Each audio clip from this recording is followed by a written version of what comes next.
दोस्तों आप इसका पीडीएफ डाउनलोड कर सकते हैं हमारे official study in the mobile application से। Study in the official search करके प्ले स्टोर से डाउनलोड कर सकते हैं या फिर इसका लिंक भी दिया गया है। इसमें देखिए आपका ये सेक्शन दिया हुआ है क्लास पीडीएफ का, इस तरीके से दिखेगा। आपको यहाँ से सारे क्लासेस के पीडीएफ आपको यहाँ पे मिल जाएंगे। या फिर आप इस व्हाट्सएप नंबर पे भी अगर आप अपना नाम और ग्रुप डी लिख के सेंड करते हैं तभी भी आपको ये मिल जाएगा। दोस्तों आपको पता है कि 17 अगस्त से पेपर है दोस्तों, तो इसके लिए देखिए हमने साइंस का और रीजनिंग का टेस्ट सीरीज लॉन्च कर दिया है। बहुत इंपॉर्टेंट दोस्तों टेस्ट लगाना, क्योंकि इसी से आपको अपनी जितनी भी तैयारी है उसके बारे में पता चलता है। तो 100 सेट का दोस्तों यहाँ पे मैंने टेस्ट सीरीज लॉन्च किया है साइंस में, एंड रीजनिंग का 51 सेट का। ये दोनों बहुत इंपॉर्टेंट एकदम टीसीएस बेस्ड परीक्षा के लिए ही बनाए गए हैं। तो फटाफट ले लीजिएगा ऐप से। और दोस्तों अभी अगर आप एप्लीकेशन डाउनलोड करते हैं तो यहाँ पे देखिए 2 टेस्ट सीरीज फ्री है। अरे 2 आपके पास देखिए ई बुक जो है वो फ्री दिया गया है। कंप्लीट हिस्ट्री का दोस्तों ई बुक है जो आपको फ्री में मिल जाएगा, और जनवरी 2022 के कंप्लीट डिटेल के साथ दोस्तों 200 क्वेश्चन कवर किए गए हैं। ये दोनों आपको फ्री मिल जाएंगे। तो जल्दी से दोस्तों आप डाउनलोड कर लीजिएगा पीडीएफ, और एप्लीकेशन से इन सारे ई बुक्स को भी आप ले सकते हैं। डिस्क्रिप्शन बॉक्स में लिंक है, फटाफट जाके ले लीजिए। या फिर आप इस नंबर पे व्हाट्सएप पे अपना नाम लिख के भी सेंड करेंगे तभी भी आपको मिल जाएगा। तो जो सबसे पहला क्वेश्चन आज का है वो है निम्नलिखित कोशिका सूक्ष्मतम जीवित कोशिका है। 4 ऑप्शन आपके पास दिया है, इसका आंसर आपको बताना है कि निम्नलिखित में से कौन सी कोशिका सूक्ष्मतम जीवित कोशिका है। तो इसके राइट आंसर बात करें दोस्तों, इसका राइट आंसर हो जाएगा ऑप्शन नंबर सी, यानी माइकोप्लाज्मा, जो कि सबसे छोटी जीवित कोशिका है। इसके पास कोशिका भित्ति नहीं होती है दोस्तों। इसे जोकर ऑफ प्लांट किंगडम कहा जाता है। और अगर हम सबसे बड़ी कोशिका की बात करें तो शुतुरमुर्ग का जो अंडा होता है वो सबसे बड़ी कोशिका का होता है।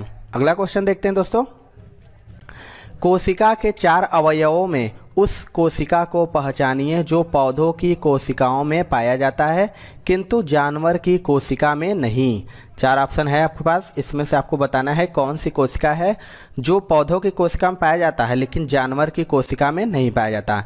इसके राइट आंसर बात करें तो इसका राइट आंसर हो जाएगा दोस्तों ऑप्शन नंबर डी, यानी लवक जो है वो जंतु कोशिका तथा पादप कोशिका में महत्वपूर्ण अंतर यही है कि पादप कोशिका में कोशिका भित्ति पाई जाती है किंतु जंतु कोशिका में कोशिका भित्ति नहीं पाई जाती है।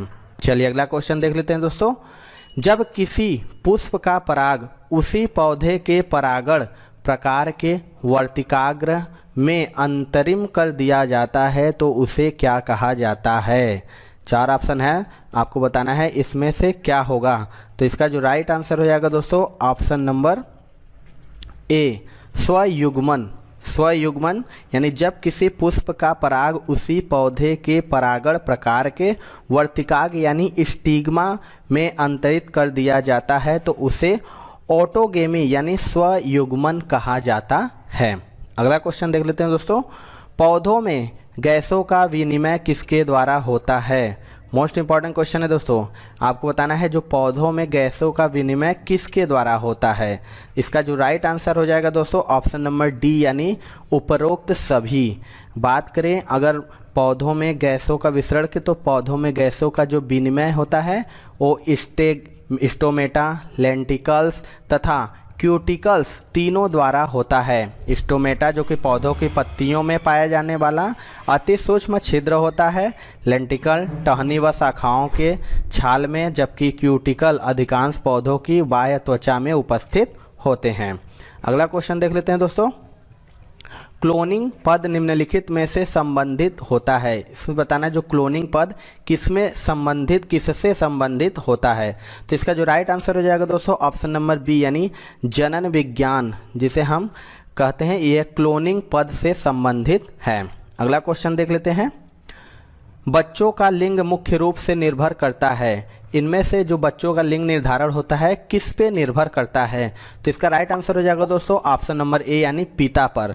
जो बच्चों का लिंग मुख्य रूप से निर्धारण होता है वो एक्स या वाई होता है, क्रोमोसोम पर निर्भर करता है। अगला क्वेश्चन देख लेते हैं। परागण के लिए निम्न में से कौन सा तत्व आवश्यक नहीं है। इनमें से जो है परागण के लिए कौन सा तत्व आवश्यक नहीं है। तो इसका राइट आंसर हो जाएगा दोस्तों ऑप्शन नंबर बी, यानी आग जो है वो परागण के लिए आवश्यक नहीं है। अगर परागण की बात करें तो परागण मुख्य रूप से हवा हो गया, पानी हो गया और कीटों द्वारा होता है। आग से परागण नहीं हो सकता है। अगला क्वेश्चन देख लेते हैं। आधुनिक आनुवंशिकता का सिद्धांत किसने प्रतिपादित किया था? मोस्ट रिपीटेड क्वेश्चन है ये।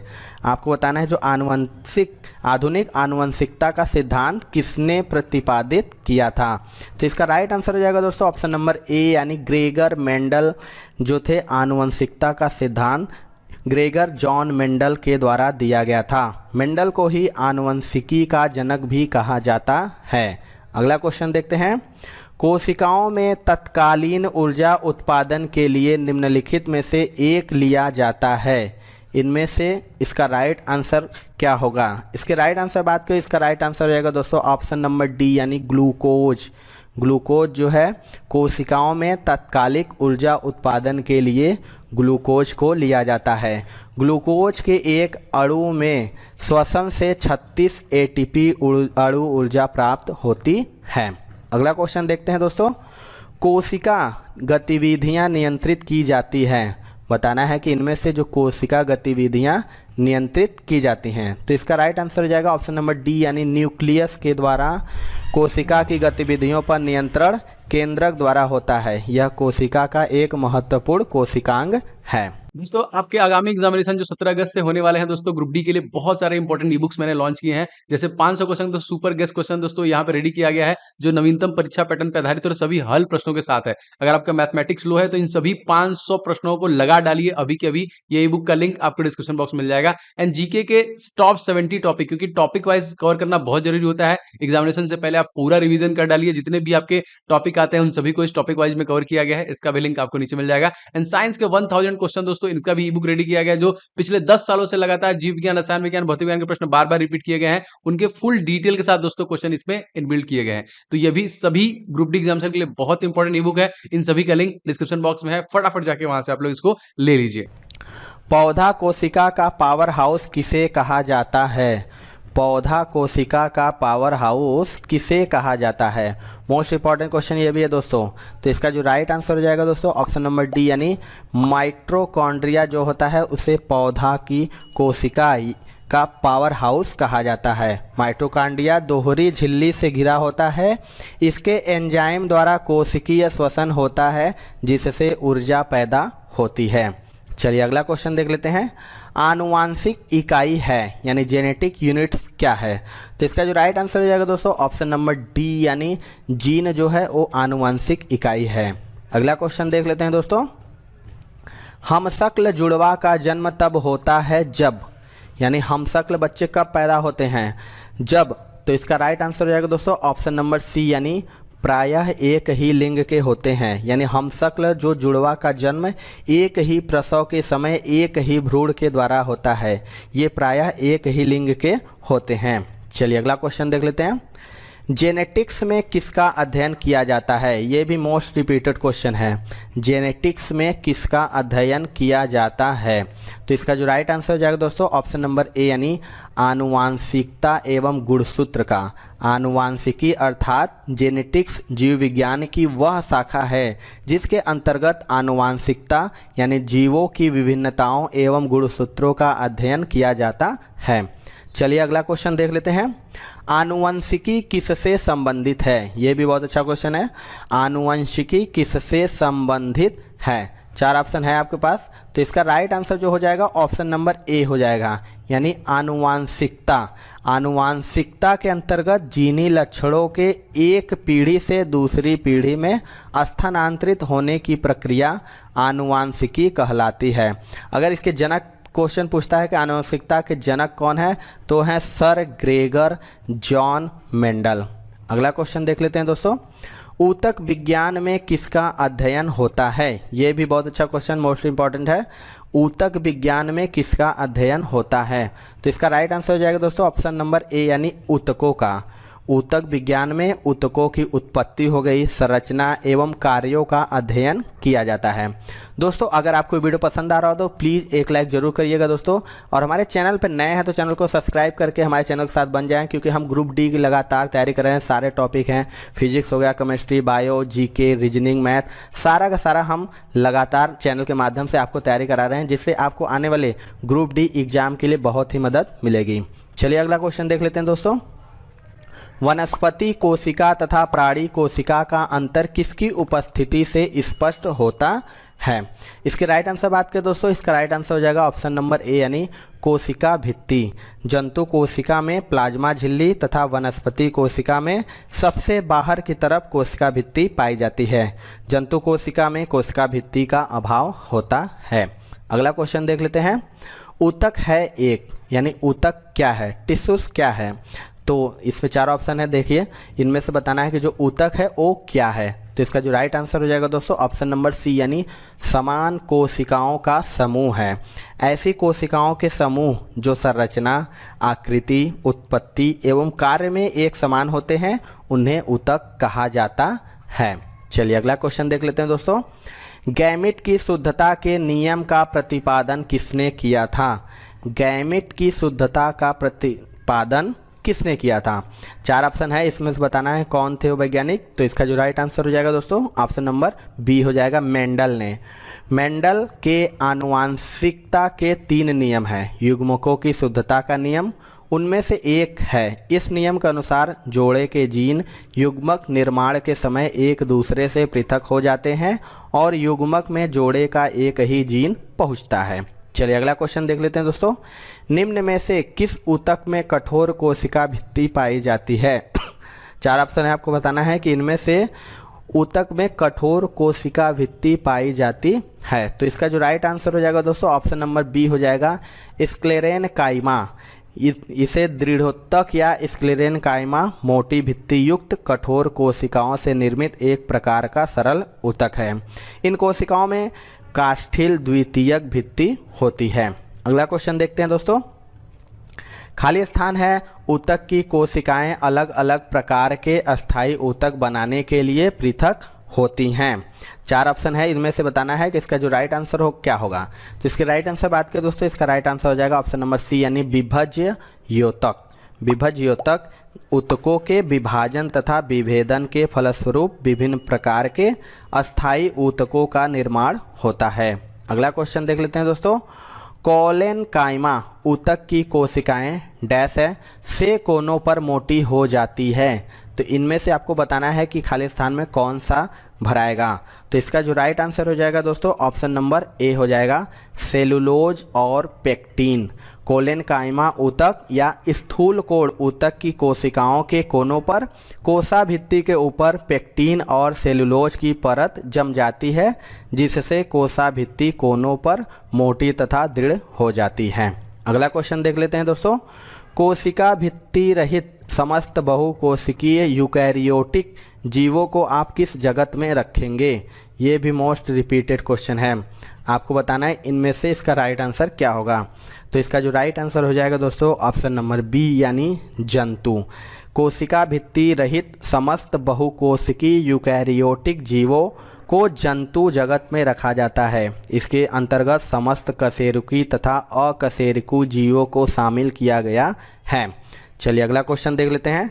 खाली स्थान है। कोशिकाएं ढीली बंधी होती हैं जिससे उनके बीच बड़े अंतराकोशिकीय स्थान पाए जाते हैं। 4 ऑप्शन है, इसमें से बताना है आपको इसका राइट आंसर क्या होगा। तो इसका राइट आंसर हो जाएगा दोस्तों ऑप्शन नंबर बी यानी पैरेनकाइमा। इसे पैरेनकाइमा या मृदुतक भी कहते हैं। ये सभी कोशिकाएं समव्यासी तथा पतली भित्ति युक्त होती हैं।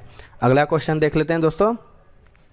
खाली स्थान है। ऊतक मृत कोशिकाओं के संयोजन से बना होता है।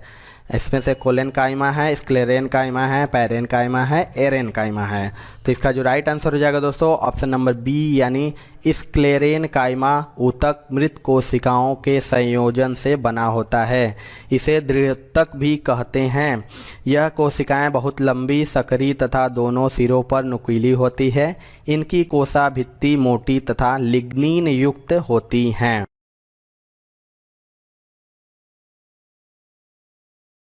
तो सबसे पहले क्वेश्चन की बात करें दोस्तों, तो जड़त्व का नियम सर्वप्रथम किसने दिया था? Most important and repeated question ये है दोस्तों।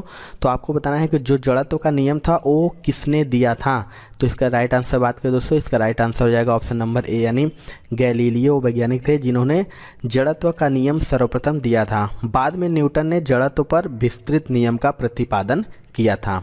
अगला क्वेश्चन देखते हैं। गुरुत्वाकर्षण नियमों के आविष्कारक कौन हैं? ये भी मोस्ट इम्पॉर्टेंट क्वेश्चन है दोस्तों, देख लीजिए कितनी बार आया हुआ है।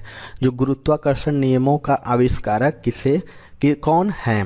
तो इसका राइट आंसर हो जाएगा दोस्तों ऑप्शन नंबर बी यानी न्यूटन, जो कि गुरुत्वाकर्षण नियमों के आविष्कारक हैं। इन्होंने अपनी पुस्तक प्रिंसिपिया में गुरुत्वाकर्षण का नियम दिया। गुरुत्वाकर्षण के नियम के अनुसार पृथ्वी हर वस्तु को अपनी ओर खींचती है। चलिए अगला क्वेश्चन देखते हैं दोस्तों। अगला जो क्वेश्चन है दोस्तों, रेखीय संवेग संरक्षण बराबर है। इनमें से आपको बताना है कि जो रेखीय संवेग संरक्षण है वो किसके बराबर है। तो इसका जो राइट आंसर हो जाएगा दोस्तों ऑप्शन नंबर डी हो जाएगा, इनमें से कोई नहीं। अगर हम इसकी बात करें तो रेखीय संवेग संरक्षण निकल कर आता है न्यूटन के द्वितीय तथा तृतीय नियम दोनों के योग से। यानी ये जो न्यूटन के द्वितीय और तृतीय नियम है, इन दोनों के योग से रेखीय संवेग संरक्षण निकल कर आता है। रॉकेट के ऊपर जाने का सिद्धांत भी संवेग संरक्षण पर आधारित है। अगला क्वेश्चन देख लेते हैं दोस्तों। व्यक्ति का भार उस लिफ्ट में अधिक होगा। आपको बताना है कि व्यक्ति का भार उस लिफ्ट में अधिक होगा। राइट आंसर बात करें दोस्तों तो इसका राइट आंसर हो जाएगा ऑप्शन नंबर सी यानी ऊपर की ओर त्वरित होने वाले। अगला क्वेश्चन देख लेते हैं दोस्तों। किसी पिंड के उस गुणधर्म को क्या कहते हैं जिससे वह सीधी रेखा में विराम या एक समान गति की स्थिति में किसी भी परिवर्तन का प्रतिरोध करती है। चार ऑप्शन आपके पास दिया हुआ है, आपको बताना है कि इसका राइट आंसर क्या होगा। तो इसका राइट आंसर बात करें दोस्तों, इसका राइट आंसर हो जाएगा ऑप्शन नंबर बी यानी जड़त्व। जड़त्व इसका राइट आंसर हो जाएगा। जड़त्व के कारण ही पिंड अपनी अवस्था परिवर्तन का विरोध करता है। स्थिर है तो स्थिर रहना चाहता है, यदि गतिमान है तो गतिमान। अगला क्वेश्चन देख लेते हैं दोस्तों। किसी पिंड का वेग समरूप कहा जाता है जब। आपको बताना है कि किसी पिंड का वेग समरूप कहा जाता है जब। तो इसके राइट आंसर बात करें दोस्तों, इसका राइट आंसर हो जाएगा ऑप्शन नंबर सी यानी वेग का मान और दिशा दोनों नियत हो। यानी किसी पिंड का वेग एक समान तब होता है जब पिंड के वेग का मान तथा दिशा दोनों स्थिर यानी नियत होते हैं। अगला क्वेश्चन देखते हैं। रॉकेट है खाली स्थान के सिद्धांत पर कार्य करता है। यानी रॉकेट किसके सिद्धांत पर कार्य करता है। तो इसका चार ऑप्शन है आपके पास, बताना है कि जो रॉकेट है वो किस सिद्धांत पर कार्य करता है। तो इसका राइट आंसर की बात करें तो इसका राइट आंसर हो जाएगा दोस्तों ऑप्शन नंबर डी यानी संवेग संरक्षण। रॉकेट जो कि संवेग संरक्षण के सिद्धांत पर कार्य करता है। रॉकेट से गैसें अत्यधिक वेग से पीछे की ओर निकलती हैं तथा रॉकेट को आगे की ओर बढ़ने के लिए आवश्यक संवेग प्रदान करती हैं। चलिए अगला क्वेश्चन देख लेते हैं। अगला जो क्वेश्चन है दोस्तों, एक मछुआरा झील में फंस गया क्योंकि उसके मोटर बोट की मोटर खराब हो गई। किनारे तक पहुंचने के लिए उसे क्या करना चाहिए। आपको बताना है कि इनमें से इसका राइट आंसर क्या होगा। तो इसका राइट आंसर बात करें दोस्तों, इसका राइट आंसर हो जाएगा ऑप्शन नंबर बी यानी उसे इकट्ठा की हुई मछलियों को किनारे से दूर फेंक देना चाहिए। आपको बता दें कि ये संवेग संरक्षण सिद्धांत के अनुसार है कि किनारे से दूर मछलियों को फेंकने पर बोट उसके विपरीत अर्थात किनारे की ओर बढ़ेंगी। अगला क्वेश्चन देख लेते हैं दोस्तों। SHM से गुजरने वाले कण के लिए वेग को विस्थापन के मुकाबले में आलेखन किया जाता है, वक्र क्या होगा। इनमें से बताना है कि वक्र क्या होगा। तो इसका जो राइट आंसर हो जाएगा दोस्तों ऑप्शन नंबर ए हो जाएगा यानी एक दीर्घ वृत्त। अगला क्वेश्चन देख लेते हैं दोस्तों। शून्य में स्वतंत्र रूप से गिरने वाली वस्तुओं की, आपको बताना है इसके आगे खाली स्थान है, इसमें से क्या होगा। जो शून्य में स्वतंत्र रूप से गिरने वाली वस्तुओं की, तो इसका जो राइट आंसर हो जाएगा ऑप्शन नंबर सी हो जाएगा यानी समान त्वरण होता है। आपको बताते हैं कि जो शून्य में स्वतंत्र रूप से गिरने वाली वस्तुओं में समान त्वरण होता है क्योंकि वे पृथ्वी के गुरुत्व के अधीन गतिशील होती हैं। चलिए अगला क्वेश्चन देख लेते हैं दोस्तों। यदि पृथ्वी के उपग्रह की कक्षा दीर्घवृत्ताकार होती है तो दीर्घवृत्त का तल क्या होगा। आपको बताना इनमें से इसका राइट आंसर क्या होगा। तो इसके राइट आंसर बात करें दोस्तों, इसका राइट आंसर हो जाएगा ऑप्शन नंबर सी यानी पृथ्वी के केंद्र से जाता है। यदि पृथ्वी का कोई भी उपग्रह दीर्घवृत्ताकार कक्षा में घूमेगा तो पृथ्वी का केंद्र कक्षा के एक फोकस पर होगा अर्थात दीर्घवृत्त का तल पृथ्वी के केंद्र से जाएगा। चलिए अगला क्वेश्चन देख लेते हैं दोस्तों। स्प्रिंग का काठिन्य है, आपको बताना है इनमें से कि स्प्रिंग का काठिन्य क्या है। तो इसका राइट आंसर हो जाएगा दोस्तों ऑप्शन नंबर ए, यानी स्प्रिंग की भारवाहिका धारिता। स्प्रिंग का बात करें तो स्प्रिंग का काठिन्य स्प्रिंग की भारवाहिता की धारिता है। स्प्रिंग का काठिन्य जितना ही अधिक होता है उसकी भारवाहिता क्षमता उतनी ही अधिक होती है। चलिए अगला क्वेश्चन देख लेते हैं दोस्तों। आवेग माप है, इनमें से बताना है कि आवेग किसका माप है। तो इसका जो राइट आंसर हो जाएगा ऑप्शन नंबर डी, यानी भार का। आवेग जो है वो भार का माप है दोस्तों। चलिए अगला क्वेश्चन देख लेते हैं दोस्तों। बल का मात्रक है, मोस्ट इंपॉर्टेंट है दोस्तों ये क्वेश्चन। बताना है कि इनमें से बल का जो मात्रक है वो क्या है। तो इसका जो राइट आंसर हो जाएगा दोस्तों ऑप्शन नंबर बी, यानी किग्रा मीटर प्रति सेकेंड स्क्वायर। अगर बल के मात्रक की बात करें तो किग्रा मीटर प्रति सेकेंड स्क्वायर होता है। अगर बल के बराबर दोस्तों हो जाता है द्रव्यमान गुणे त्वरण। अगला क्वेश्चन देख लेते हैं। एक माइक्रोन बराबर है, इनमें से बताना है कि एक माइक्रोन किसके बराबर है। तो इसका जो राइट आंसर हो जाएगा दोस्तों ऑप्शन नंबर डी हो जाएगा 0.001 mm। अगला क्वेश्चन देख लेते हैं दोस्तों। तापमान का एसआई मात्रक है, most important and repeated question है दोस्तों। तापमान का जो एसआई मात्रक इनमें से क्या है। इसका राइट आंसर की बात करें तो इसका राइट आंसर हो जाएगा ऑप्शन नंबर बी, यानी केल्विन। तापमान का जो एसआई मात्रक होता है केल्विन होता है, जबकि सामान्यतः इसे सेंटीग्रेड से व्यक्त किया जाता है। अगला क्वेश्चन देख लेते हैं दोस्तों। एक पानी से भरी ग्लास के नीचे से कागज़ को खींचते हैं तो पानी में गति उत्पन्न नहीं होती है। आपको बताना है इनमें से कौन सा इसका राइट आंसर होगा। तो इसका जो राइट आंसर हो जाएगा दोस्तों ऑप्शन नंबर बी हो जाएगा जड़त्व के कारण, यानी जड़त्व के कारण ही पानी से भरी ग्लास के नीचे से कागज़ को खींचने पर पानी में गति उत्पन्न नहीं होती है। अगला क्वेश्चन देख लेते हैं दोस्तों। स्प्रिंग को अपनी सामान्य लंबाई पर वापस लौटने के लिए लगने वाले बल को क्या कहते हैं। स्प्रिंग को अपनी सामान्य लंबाई पर वापस लौटने के लिए लगने वाले बल को क्या कहते हैं। तो इसके राइट आंसर हो जाएगा दोस्तों ऑप्शन नंबर डी, यानी प्रत्यानयन बल कहते हैं। जो स्प्रिंग होता है को अपनी सामान्य लंबाई पर वापस लौटने के लिए लगने वाला जो बल होता है वो प्रत्यानयन बल कहलाता है। चलिए अगला क्वेश्चन देख लेते हैं दोस्तों। गतिमान वस्तु में क्या होती है। इन चारों में से बताना है कि गतिमान वस्तु में कौन सी ऊर्जा होती है। तो इसका राइट आंसर हो जाएगा दोस्तों ऑप्शन नंबर डी, यानी गतिज ऊर्जा। गतिमान वस्तु में गतिज ऊर्जा होती है। किसी वस्तु या पिंड में उसकी गति या वेग के कारण कार्य करने की क्षमता को गतिज ऊर्जा कहते हैं। एग्जाम्पल की बात करें तो बंदूक से दागी गई गोली में, तोप से छोड़े गए गोले में और चलते हुए वाहन में तथा घूमते हुए लट्टू में उत्पन्न ऊर्जा है। अगला क्वेश्चन देख लेते हैं दोस्तों। चलती गाड़ी में बैठे आदमी की ऊर्जा कौन सी होगी। चलती गाड़ी में बैठे आदमी की ऊर्जा होगी, तो इसका भी राइट आंसर हो जाएगा दोस्तों ऑप्शन नंबर सी, यानी गतिज एवं स्थितिज दोनों हो जाएगी। यानी जो चलती हुई गाड़ी में बैठे आदमी में गतिज ऊर्जा तथा स्थितिज ऊर्जा दोनों ही होती है। जैसे बैठा हुआ व्यक्ति सीट के सापेक्ष विरामावस्था में रहता है, इसलिए स्थितिज ऊर्जा का, तथा उस व्यक्ति के शरीर के ऊपर का हिस्सा सीट के सापेक्ष गति में रहने से गतिज ऊर्जा का अनुभव होता है। इसीलिए बस में जब चलते हैं तो ब्रेक लगाने पर आगे का हिस्सा झुक जाता है दोस्तों। अगला क्वेश्चन देख लेते हैं। क्रिया एवं प्रतिक्रिया क्या है। इनमें से बताना है क्रिया और प्रतिक्रिया क्या है। तो इसका राइट आंसर हो जाएगा दोस्तों ऑप्शन नंबर डी, यानी सभी सही हैं। क्रिया एवं प्रतिक्रिया विपरीत दिशाएं रखते हैं, समान परिमाण रखते हैं तथा दो भिन्न विषयों पर कार्य करते हैं। क्योंकि वे एक ही वस्तु पर क्रिया करते हैं तो परिणामी बल शून्य होगा, इसीलिए विकल्प सभी सत्य हैं। चलिए अगला क्वेश्चन देख लेते हैं। जब किसी गतिमान पिंड की गति दोगुनी हो तब लगने वाला समय होगा यदि दूरी अपरिवर्तित रहे। तो इसके राइट आंसर बात करें दोस्तों तो इसका राइट आंसर हो जाएगा ऑप्शन नंबर बी, यानी आधा हो जाएगा। अगला क्वेश्चन देख लेते हैं दोस्तों।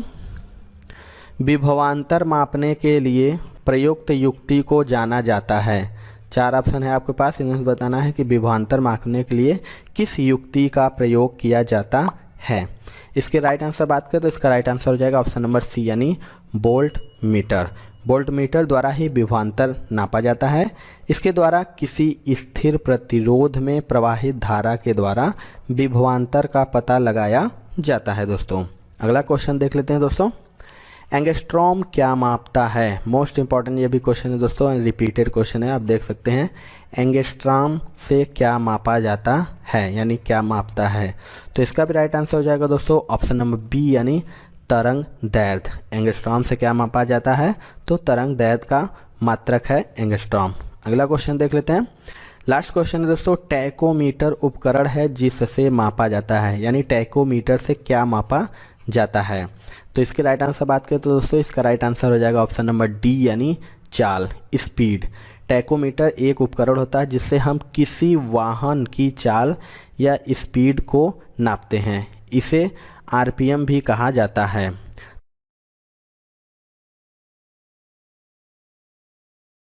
क्या है?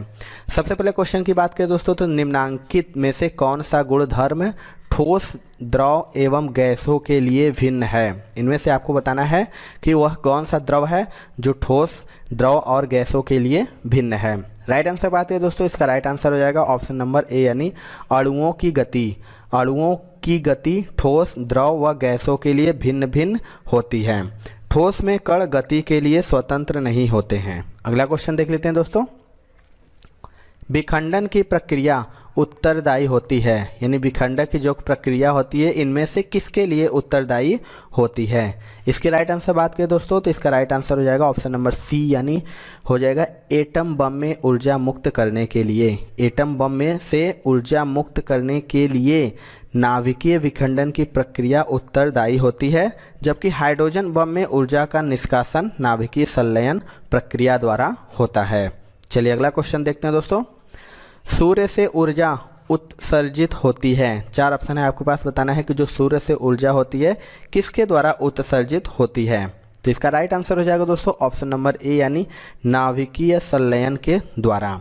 सूर्य में जो नाभिकीय संलयन प्रक्रिया द्वारा ऊर्जा उत्सर्जित होती है, सूर्य में हाइड्रोजन परमाणुओं के संलयन द्वारा हीलियम परमाणुओं का निर्माण होता है, जिसके फलस्वरूप अत्यधिक ऊर्जा का उत्सर्जन होता है दोस्तों। चलिए अगला क्वेश्चन देख लेते हैं। इनमें से सबसे छोटा कौन सा है? आपको बताना है कि चारों में से सबसे छोटा कौन सा है? तो इसका राइट आंसर हो जाएगा ऑप्शन नंबर सी, यानी इलेक्ट्रॉन। अगर हम बात करें दोस्तों, अणु परमाणुओं से मिलकर बने होते हैं, जबकि इलेक्ट्रॉन और प्रोटॉन परमाणु के मूल कण होते हैं। अतः इलेक्ट्रॉन सबसे छोटा कण है। अगला क्वेश्चन देख लेते हैं। निम्नलिखित में से सबसे छोटा कण है, आगे यही क्वेश्चन आपको बताना है कि जो निम्नलिखित इनमें से सबसे छोटा कण कौन सा है? तो इसका राइट आंसर हो जाएगा दोस्तों ऑप्शन नंबर सी, प्रोटॉन। इन चारों में से अगर सबसे छोटा कण की बात करें तो प्रोटॉन होता है।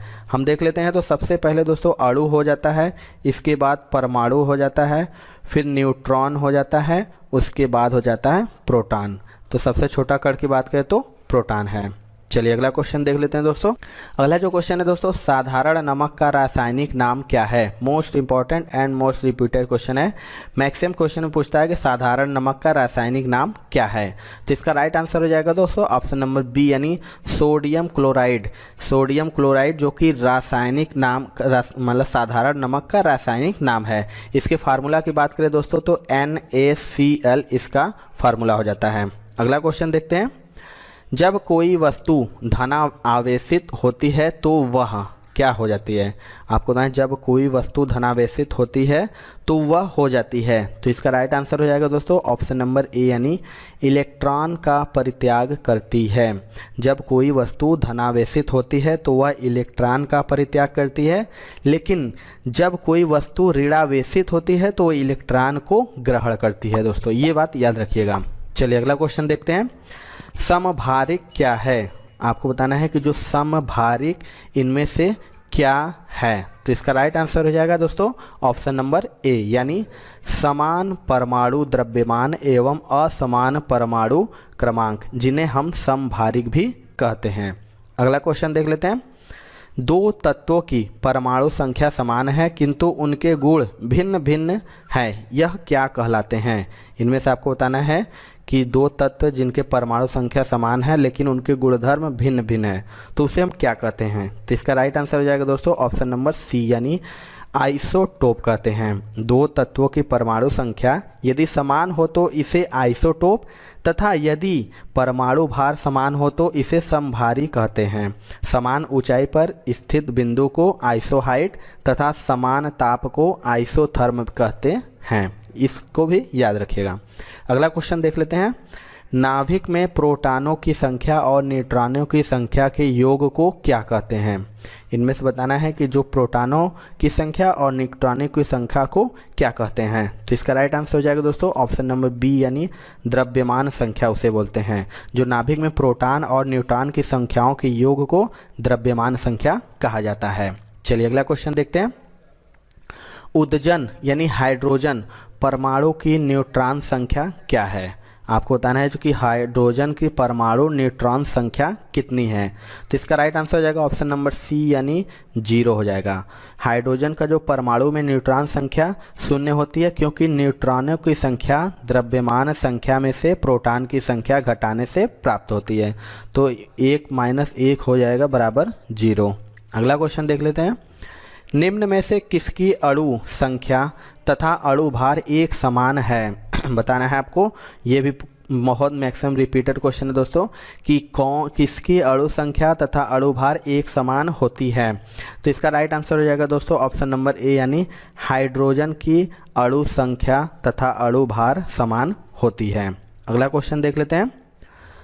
नाभिकीय रिएक्टर में भारी जल यानी D2O का प्रयोग किस रूप में किया जाता है? मोस्ट रिपीटेड क्वेश्चन है दोस्तों और मोस्ट इम्पॉर्टेंट भी है। आपको बताना है कि जो नाभिकीय रिएक्टर में भारी जल किस रूप में किया जाता है इसका प्रयोग। तो इसका राइट आंसर हो जाएगा ऑप्शन नंबर ए, यानी मंदक। जो कि नाभिकीय रिएक्टर में भारी जल न्यूट्रॉन मंदक के रूप में प्रयोग किया जाता है। चलिए अगला क्वेश्चन देखते हैं। भारत का प्रथम परमाणु रिएक्टर किस नाम से जाना जाता है? आपको बताना है कि जो भारत का प्रथम परमाणु रिएक्टर था वो किस नाम से जाना जाता है। तो इसका राइट आंसर हो जाएगा ऑप्शन नंबर बी, यानी अप्सरा। अप्सरा के नाम से भारत का प्रथम परमाणु रिएक्टर जाना जाता है। BARC के नियंत्रण व निरीक्षण में भारत का प्रथम परमाणु रिएक्टर अप्सरा बना था। यह परमाणु रिएक्टर से परमाणु बिजली प्राप्त की जाती है। चलिए अगला क्वेश्चन देखते हैं। इनमें से कौन सूक्ष्म तत्व है? 4 ऑप्शन है, आपको बताना है कि इन चारों में से कौन सूक्ष्म तत्व है। तो इसका राइट आंसर हो जाएगा दोस्तों ऑप्शन नंबर बी, यानी हाइड्रोजन। हाँ, क्लोरीन की बात करें दोस्तों तो क्लोरीन, नाइट्रोजन एवं ऑक्सीजन की तुलना में हाइड्रोजन जो है वो सबसे सूक्ष्म तत्व है। अगला क्वेश्चन देख लेते हैं। हाइड्रोजन में एक इलेक्ट्रॉन लेकर हीलियम का विन्यास प्राप्त करने की प्रवृत्ति होती है। इस प्रवृत्ति की समानता रखता है। आपको बताना है इनमें से इसका राइट आंसर क्या होगा। तो इसका राइट आंसर हो जाएगा दोस्तों ऑप्शन नंबर डी, यानी हैलोजनों से। हाइड्रोजन की यह प्रकृति हैलोजनों से साम्यता रखती है, जबकि फ्लोरीन, क्लोरीन हो गया, ब्रोमीन हो गया, आयोडीन आदि के समूह को हैलोजन कहते हैं। इस प्रकृति को इस प्रकार समझा जा सकता है दोस्तों। अगला क्वेश्चन देख लेते हैं। न्यूट्रॉन की खोज किसने की थी? मोस्ट इम्पॉर्टेंट क्वेश्चन है दोस्तों और मोस्ट मैक्सिमम एग्जाम में पूछता है कि न्यूट्रॉन की खोज किसने की थी। तो इसका जो राइट आंसर हो जाएगा दोस्तों ऑप्शन नंबर ए, यानी चैडविक। न्यूट्रॉन की खोज की बात करें तो इनकी खोज चैडविक ने 1932 यानी 1932 में की थी। न्यूट्रॉन की बात करो तो यह एक उदासीन कण है और इसका परमाणु भाग में इसका प्रमुख भाग होता है। किसी परमाणु में न्यूट्रॉन की संख्या बराबर परमाणु भार माइनस परमाणु क्रमांक होता है। चलिए अगला क्वेश्चन देख लेते हैं। निम्नलिखित में से कौन सा विभाज्य नहीं है? इन चारों में से बताना है कि कौन सा विभाज्य नहीं है। तो इसका राइट आंसर हो जाएगा दोस्तों ऑप्शन नंबर डी, यानी इनमें से कोई नहीं है। तो अगर हम विभाज्य की बात करें दोस्तों तो अणु, परमाणु तथा मिश्रण, सभी ये जो तीनों हैं ये विभाज्य हैं। अणु का विभाजन परमाणु में और परमाणु का विभाजन मूल कणों में, इलेक्ट्रॉन, प्रोटॉन और न्यूट्रॉन में होता है। मिश्रण का विभाजन उसके घटकों में संभव है। चलिए अगला क्वेश्चन देख लेते हैं दोस्तों। क्वार्टज का रासायनिक नाम क्या है? मोस्ट इंपॉर्टेंट ये भी क्वेश्चन है दोस्तों, बताना है कि जो क्वार्टज है उसका रासायनिक नाम इन चारों में से क्या होगा। तो इसके राइट आंसर बात करें दोस्तों, इसका राइट आंसर हो जाएगा ऑप्शन नंबर डी यानी सोडियम सिलिकेट। क्वार्टज की रासायनिक नाम की बात करें तो सोडियम सिलिकेट हो जाएगा। फार्मूला की बात करें दोस्तों तो Na2SiO3 इसका फार्मूला हो जाता है। चलिए अगला क्वेश्चन देख लेते हैं। पदार्थ के आणविक भार की गणना खाली स्थान का मापन करने की जा सकती है। आपको बताना है पदार्थ के जो आणविक भार की गणना किसके मापन के द्वारा की जा सकती है। 4 ऑप्शन है, इसमें से जो राइट आंसर हो जाएगा दोस्तों ऑप्शन नंबर बी हो जाएगा, वाष्प की सांद्रता। किसी पदार्थ का अणुभार उसकी वाष्प सांद्रता के 2 गुने के बराबर होता है दोस्तों। चलिए अगला क्वेश्चन देख लेते हैं। CaOH किसका रासायनिक सूत्र है। मोस्ट इंपॉर्टेंट ये भी है क्वेश्चन दोस्तों, CaOH किसका रासायनिक सूत्र है। तो इसका जो राइट आंसर हो जाएगा दोस्तों ऑप्शन नंबर बी हो जाएगा, स्लैक्ड लाइम। CaOH जिसे हम बूझा हुआ चूना भी कहते हैं दोस्तों, इसे क्या कहते हैं, बूझा चूना का कहते हैं, का रासायनिक सूत्र है। अगला क्वेश्चन देखते हैं दोस्तों। इलेक्ट्रॉनों की खोज निम्नलिखित में से किसके द्वारा की गई थी। मोस्ट इम्पॉर्टेंट ये क्वेश्चन है दोस्तों, इलेक्ट्रॉनों की खोज किसके द्वारा की गई थी। तो इसका राइट आंसर हो जाएगा दोस्तों ऑप्शन नंबर सी यानी थॉमसन के द्वारा। इलेक्ट्रॉन की खोज की बात करें दोस्तों तो 1897 ईस्वी में जे थॉमसन ने की थी। इलेक्ट्रॉन जो कि किसी परमाणु का मूल कण है, इस पर इकाई ऋणावेश होता है तथा इसका द्रव्यमान की बात करें तो 0.005 AMU होता है। चलिए अगला क्वेश्चन देख लेते हैं दोस्तों। इलेक्ट्रॉन क्या है। अभी पढ़ा इलेक्ट्रॉन की खोज किसने की थी, आपको बताना है इलेक्ट्रॉन क्या है। इन चारों में से बताना है कि इलेक्ट्रॉन क्या है। तो इसका राइट आंसर हो जाएगा दोस्तों ऑप्शन नंबर बी यानी इलेक्ट्रॉन जो कि एक बीटा कण है, जिसे हम बीटा कण भी कहते हैं। एक विशिष्ट प्रकार के रेडियो एक्टिव नाभिक द्वारा उत्सर्जित उच्च ऊर्जा एवं उच्च गति के इलेक्ट्रॉन या पॉजिट्रॉन है। अगला क्वेश्चन देख लेते हैं दोस्तों। 1899 ईस्वी में अल्फ़ा और बीटा पार्टिकल की खोज किसने की थी। ये भी मोस्ट इम्पॉर्टेंट है क्वेश्चन दोस्तों। इसकी 1899 में अल्फ़ा और बीटा पार्टिकल की खोज किसने की थी। तो इसका राइट आंसर हो जाएगा दोस्तों ऑप्शन नंबर ए यानी अर्नेस्ट रदरफोर्ड। अर्नेस्ट रदरफोर्ड नहीं, रेडियो सक्रिय किरणों को विद्युत तथा चुंबकीय क्षेत्र से प्रवाहित करके उनके विक्षेपण का रदरफोर्ड ने 1896 ईस्वी में अध्ययन किया एवं विक्षेपण की प्रकृति के आधार पर उन्हें अल्फ़ा, बीटा तथा गामा किरणें कहा है। अगला क्वेश्चन देख लेते हैं दोस्तों। लास्ट क्वेश्चन है ये दोस्तों, हैलोजन कांच पर प्रहार करती है। हैलोजन कांच पर प्रहार करती है।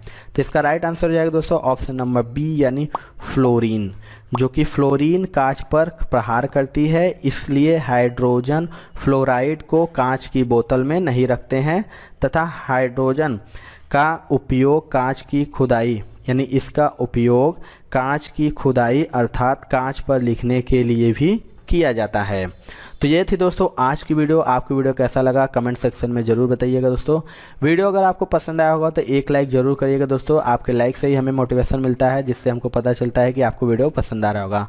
चैनल पर हमारे नए हैं दोस्तों तो चैनल को सब्सक्राइब कर लीजिएगा, क्योंकि हम ग्रुप डी की लगातार तैयारी करा रहे हैं, जो कि आने वाले एग्ज़ाम है फरवरी में, जिससे कि आप अच्छे से तैयारी कर सकें और अच्छे से एग्ज़ाम को निकाल सकें।